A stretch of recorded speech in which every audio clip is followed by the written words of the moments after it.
SER Podcast. Buenas noches. ¿Qué seudónimo quieres que utilicemos al principio de la conversación? Gonzalo Giraldez. Giraldez. Vale. Bueno, arrancamos en el mar. Nos vamos a despedir después en un faro. Siempre os pregunto qué relación tenéis con el mar. ¿Qué relación tienes tú con el mar? Esporádica, pero por alguna razón muy estrecha, no porque tenga casa en el mar ni haya nacido cerca, sino porque cada vez que voy desde pequeño, lo único que quiero es perderme en él, idealmente 10 metros por debajo si tuviera branquias. No es así, pero siempre he soñado con eso, con estar suspendido en el mar y respirar con la piel. ¿Ah, sí? Sí, no me lo he inventado, de verdad. ¿Ah, sí?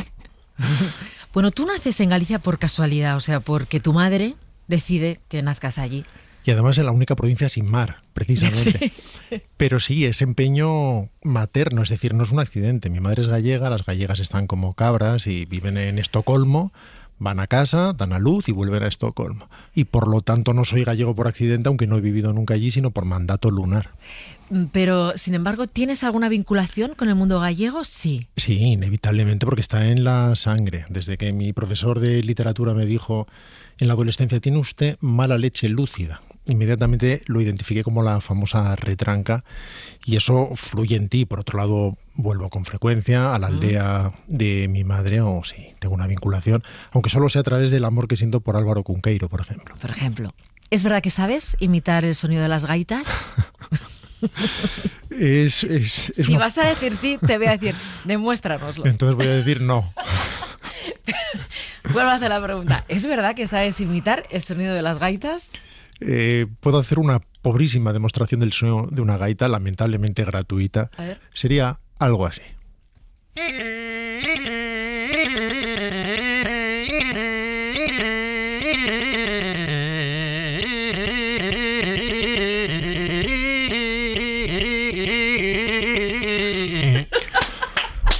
Muchas gracias. ¿Lo habías hecho? Muy amable. ¿Lo habías hecho alguna vez en público? Creo que un par de veces bueno. He sido incapaz de esquivarlo. ¿Pero quién te enseñó?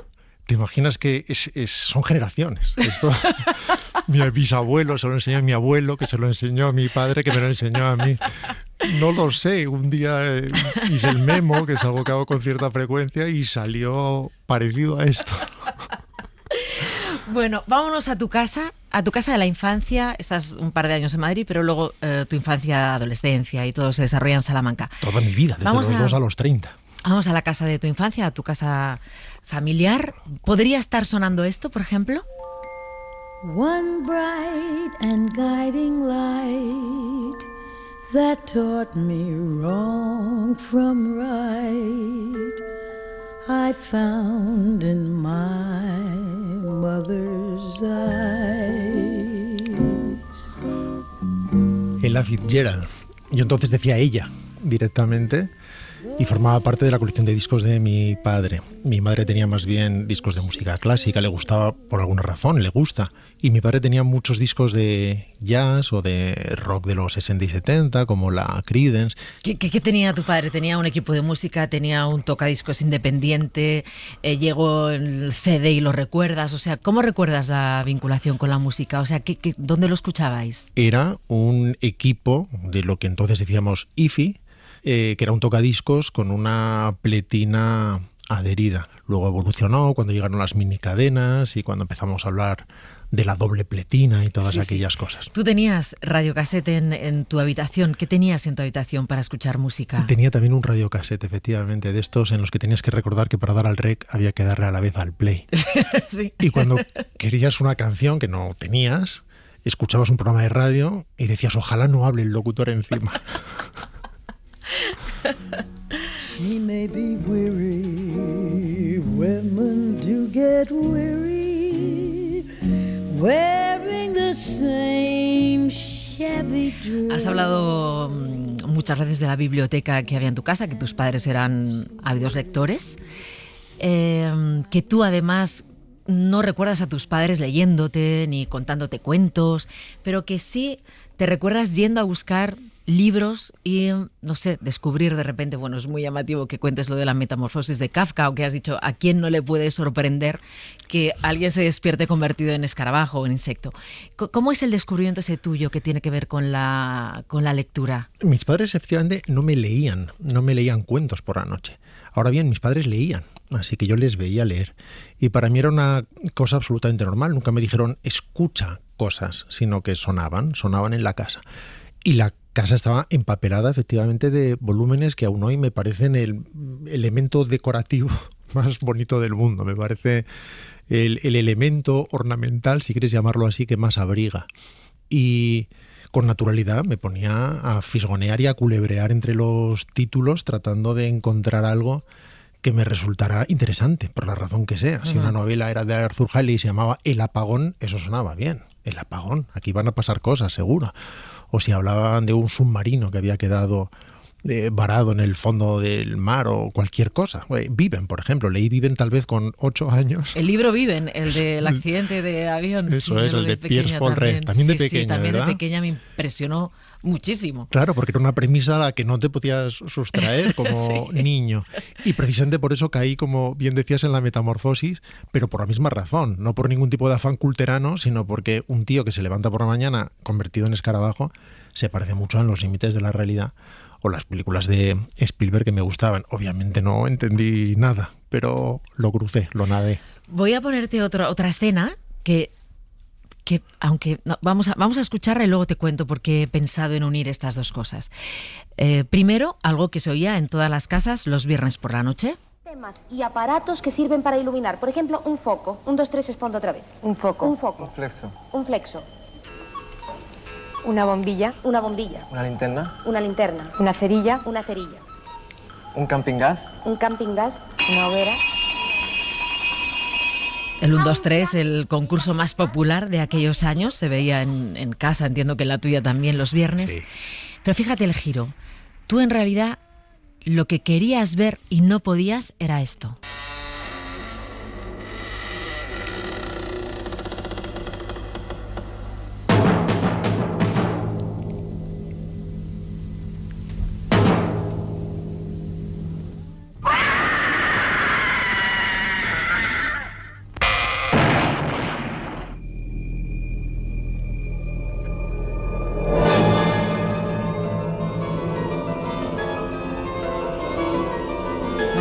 ¿Cómo era ese niño que veía el 1, 2, 3 y luego se iba, no sé si a la cama y a escondidas? No sé, ¿qué te venía a la cabeza escuchando esto, Historias para no dormir? Me he dado cuenta después, claro, con el tiempo, pero han sido tan importantes en mi vida las cosas que he visto como las que no he visto y he tenido que imaginar. Me recuerdo, por ejemplo, parándome en las marquesinas de los cines y tratando de inferir qué películas estaban proyectando y que yo no podía ver a través de las imágenes, aquellas fotos que ponían. ¿Del cartel de la peli o de No qué? solo el cartel. ¿Te recuerdas que muchas veces en una especie de vitrina ponían fotos seleccionadas de la película, pequeñas escenas, Sí. y tú imaginabas que podía ser eso? O, por ejemplo, tardé en tener vídeo. Algunos de mis amigos sí lo tenían, pero me gustaba mucho acompañarles y me metía en los pasillos de los videoclubs a ver carátulas y a imaginar qué sería eso de Soldado Azul o qué sería eso del nuevo El graduado. King Kong, o el graduado, efectivamente. Y todo eso ha ejercido una gran importancia en mi vida, la Curioso, sugerencia. sí, la sugerencia, sí. ¿Tú de pequeño qué querías ser? ¿Lo tenías claro en casa? Porque hay niños y niñas que lo tenían clarísimo. Querían pintar, querían hacer matemáticas, querían interpretar. ¿Tú de pequeño qué querías ser? De pequeño quería ser pintor, claramente. Dibujaba bien, eso significa que hacía cosas que se reconocían, podía hacer a naranjito perfectamente y tú no creías que era citronio ni clementina, y mis profesores ponían en las notas en un margen, destaca en el dibujo. Después empecé a estudiar piano y por lo tanto empecé a decir que quería ser músico. Y bueno, algo que he hecho en realidad antes es escribir, siempre he escrito de forma natural, aunque tampoco me inventaré una especie de poe en el dormitorio de su casa, porque lo primero que escribes son redacciones que te encargan. Al principio siempre escribes por encargo. No escribías diario, no escribías No. lo que te pasaba, no escribías Nunca. diario de la primera comunión y empezaste a poner... No, lo intenté una diario vez. no. Lo intenté una vez, pero ya mayor, tal vez con 11, 12 años, duré hasta el 3 de enero, desde el 1 de enero, creo. Yo no tenía esa disciplina. Enseguida lo empecé a vivir como una carga. Y además me di cuenta de una cosa muchísimo más penosa, que es que... Que mentías. Sí, porque con 11 años de edad escribía como si me fueran a leer, o incluso de forma aún más patética, como si escribiera para el futuro. ¿Sí? Sí. Ay, explícame eso. Bueno, como si eso fuera a quedar en algún sitio y tuviera que dejar una imagen de mí. Entonces, claro, mentía como un gorrino. Ese delirio de grandeza maravilloso, ¿no? Tener 11 años y decir, voy a escribir con una letra perfecta para cuando lo lean dentro de unos Y años. supongo que con sucesos que no necesariamente habían pasado, pero que yo creía que me dejaban bien. Así que afortunadamente aquello duró 4 días y me dio algo en lo que pensar para el resto de la adolescencia. Bueno, ¿tú estudias Bellas Artes? O sea, ¿tú la carrera que estudias o lo que estudias en Salamanca, ¿qué es? Historia del arte. Historia del arte. ¿Cuándo tienes en tus manos tu primera cámara? No sé si te la compras tú, si alguien te la regala. ¿Cuándo empiezas a pensar en que quieres hacer cine? Es una cámara de Super 8 que le robó mi amigo Óscar a su tío. Yo tenía cierta relación, no con el mundo del cine, ninguna. Mi padre era ingeniero agrónomo, mi madre botánica. Pero tengo un tío, mi tío Ángel, hermano de mi padre, que siempre llevaba una cámara de Super 8 encima, a la piscina o a las fiestas. Entonces se llamaba el tomavistas, se le llamaba el tomavistas. Y me generaba mucha fascinación. Le pedía que nos proyectara cosas con mis primas, que las pusiera después hacia atrás, pero eso no significa que yo tuviera una cámara en casa, ni siquiera de vídeo. Y sin embargo, saliendo del cine de ver Un pez llamado Wanda, por alguna razón, algo cristalizó ya del todo, algo que se estaba fraguando, y le dije precisamente a Óscar, ¿sabes qué? Vas a tener que robar esa cámara y vamos a tener que hacer algo los fines de semana. Ah, sí. Efectivamente consiguió esa cámara, conseguimos los cartuchos de Super 8 y nos pusimos a rodar. La cámara del tío. La cámara del tío, sí. Nunca se la devolví.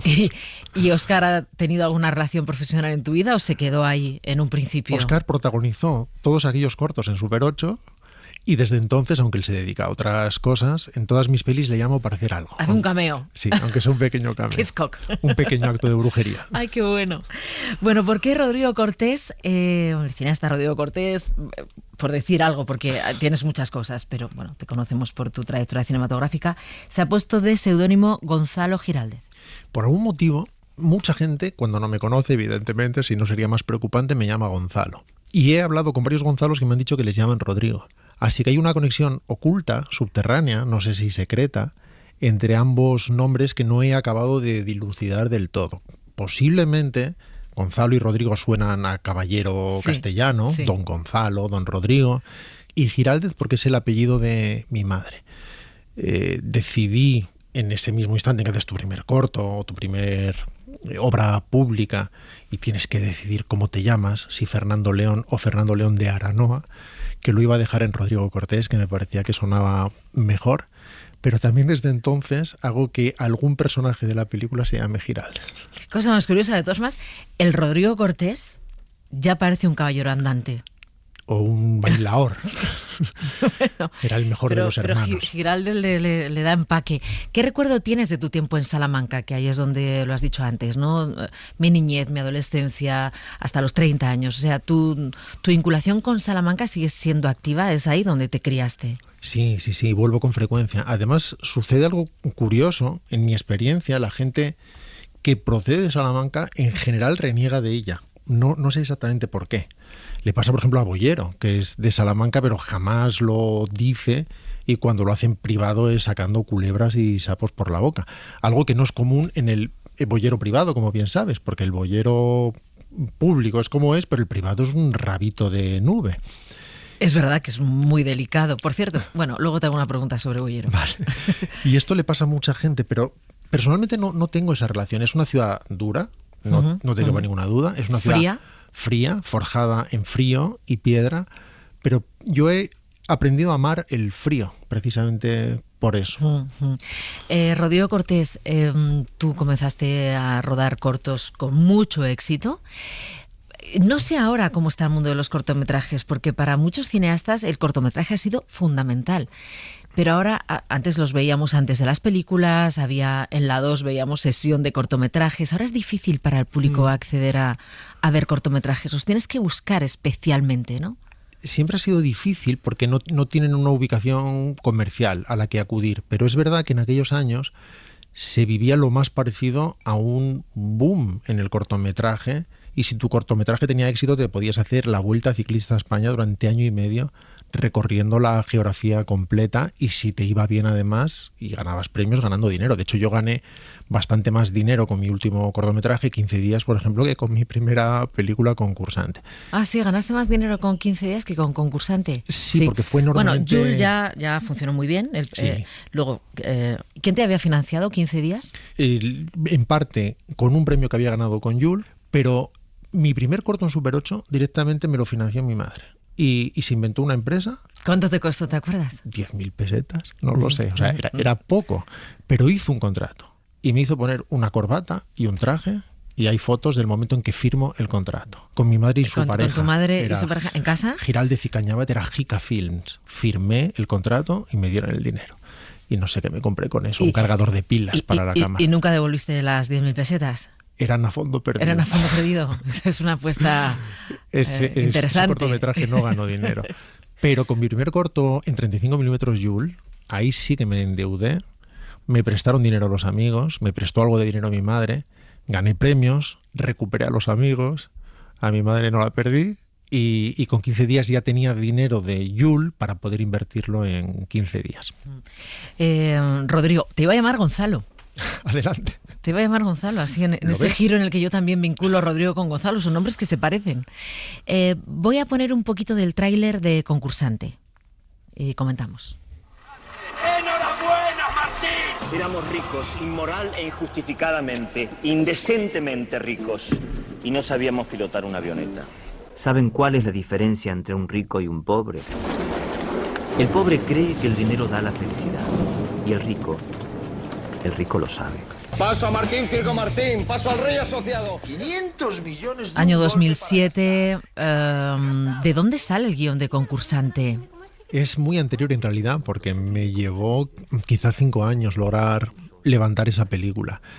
Y bueno, surge de lecturas semidisidentes acerca del funcionamiento del sistema financiero. Y cuanto más leía sobre el asunto, más me fascinaba.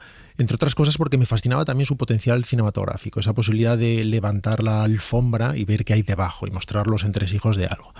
Espera un segundo, para los oyentes que no hayan visto Concursante, bueno, arranca con un tipo que gana un concurso y gana... Nada, el problema es que lo gana todo, pero ni un duro, porque gana una avioneta, como en aquel famoso escaparate del precio justo. Y no sabe volar. Vale, es que me he acordado del 1, 2, 3. Ya, ellos, claro, No, es que verdad. de repente el apartamento en Torrevieja, el coche. Claro, es todo paradójico, ¿no? Porque tú ganas una lancha motora y un piso y una avioneta y todo lo que se te ocurra, pero no ganas un duro.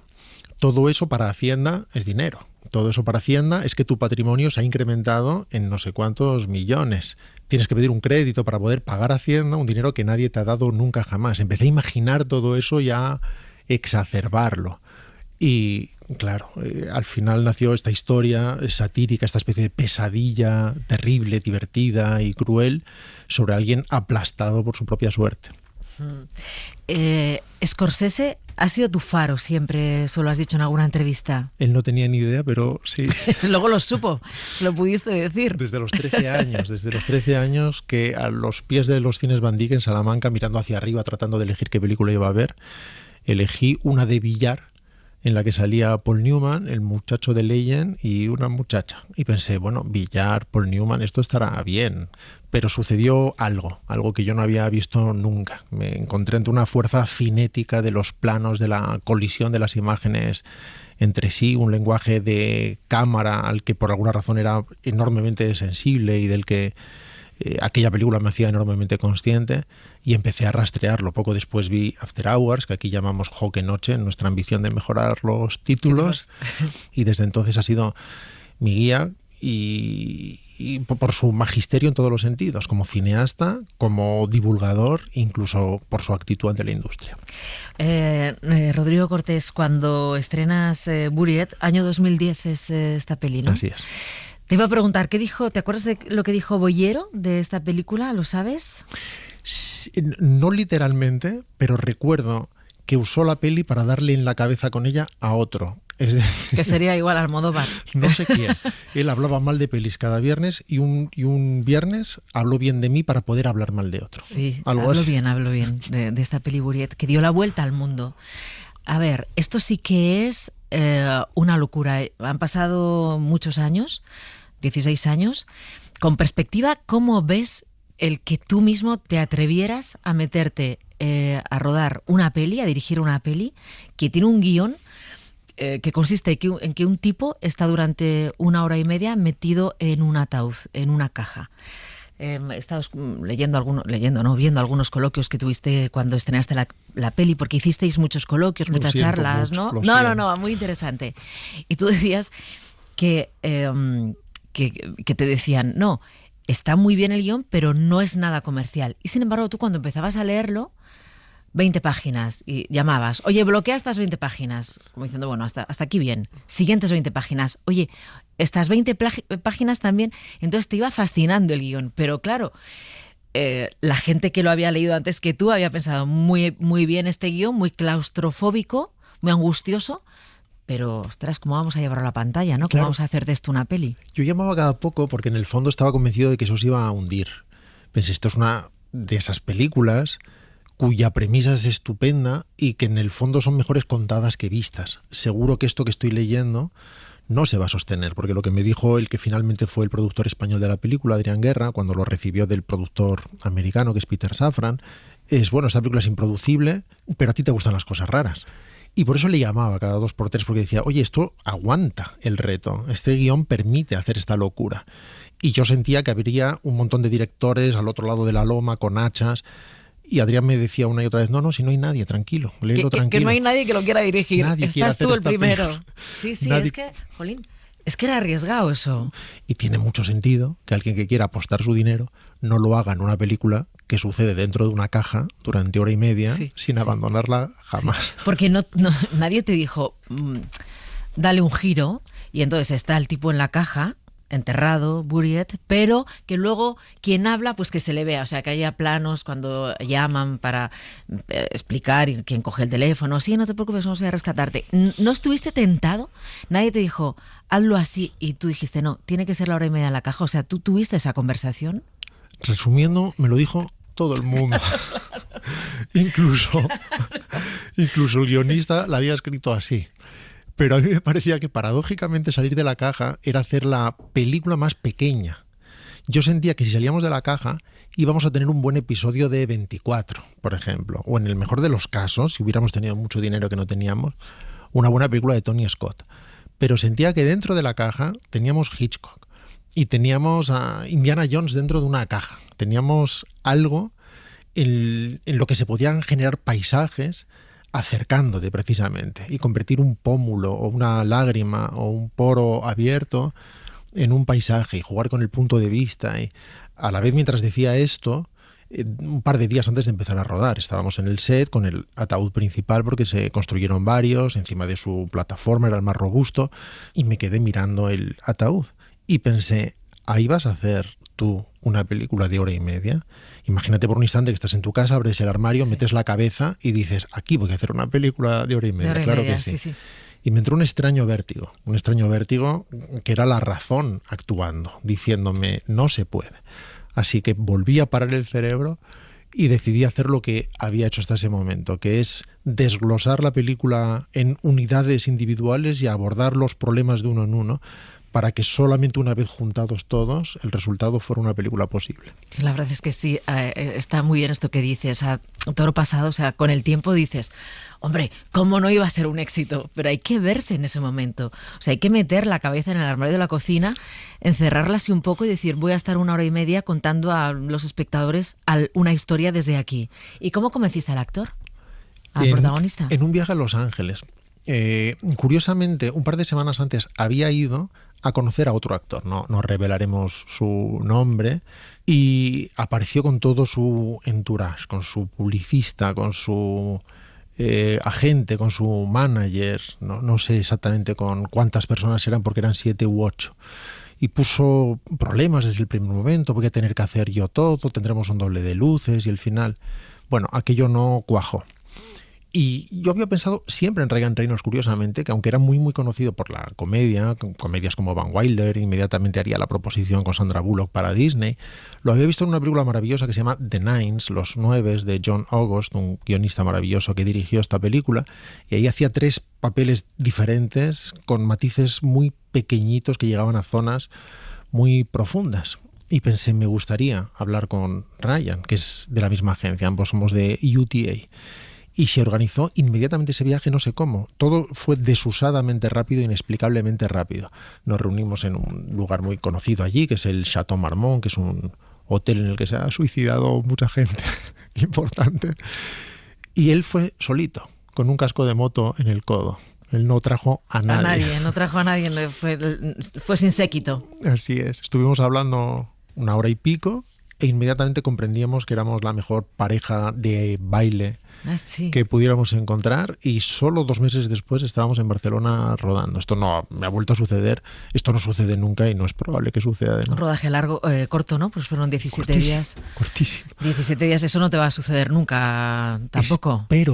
Espero que no, porque se sufre mucho. O sea, si normalmente se ruedan 3 páginas al día, 4, rodábamos 11 páginas, 12 páginas al día.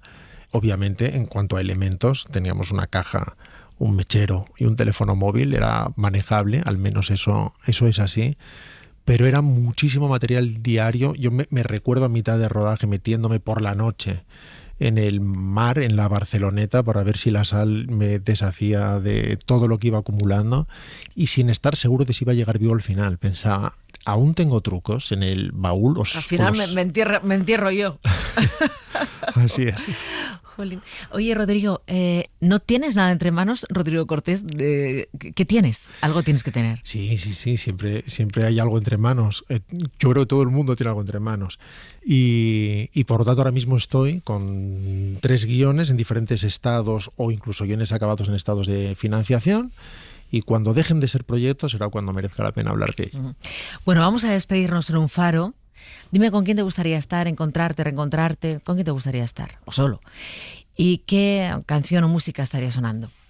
Pues no me importaría nada ver a Scorsese, precisamente, a quien no veo desde hace 7, 8 meses, y cada segundo que he pasado con él ha sido... 7, 8 meses, pensaba que se iba a decir 7, 8 años, o sea, tenéis una relación muy cercana si le has visto hace tan poco. Bueno, entre otras cosas produjo Escape, sí, lo sé. Así que inevitablemente nos vimos, sí.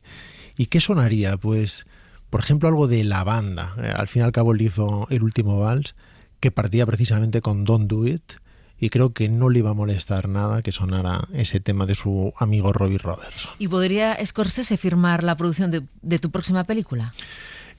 Como es un condicional, claro, porque podría no. Eso es lo bueno de los condicionales. Pero le has pasado ya un guión. No. ¿Tiene algo sobre la mesa? ¿Tiene algo que leer antes de dormir? No le he pasado nada, y además no se me ocurriría hacerlo como no se me ocurrió la otra vez. O sea, la otra vez no se me ocurrió tal cosa. Me lo pidió él y me lo tuvieron que reclamar desde la oficina por segunda vez, porque yo la primera asumí que estaba siendo amable, nada más. Y lo dijo, no, que hace 2 meses te pedí un guión y fue exactamente era por Escape. así, sí, y no tenía ni idea de cómo reaccionar a eso, salvo mandándoselo, por supuesto. Bueno, Rodrigo Cortés, ha sido un placer este rato conversando aquí contigo. Ha sido un empate, por lo tanto, por mi parte. Buenas noches. Buenas noches.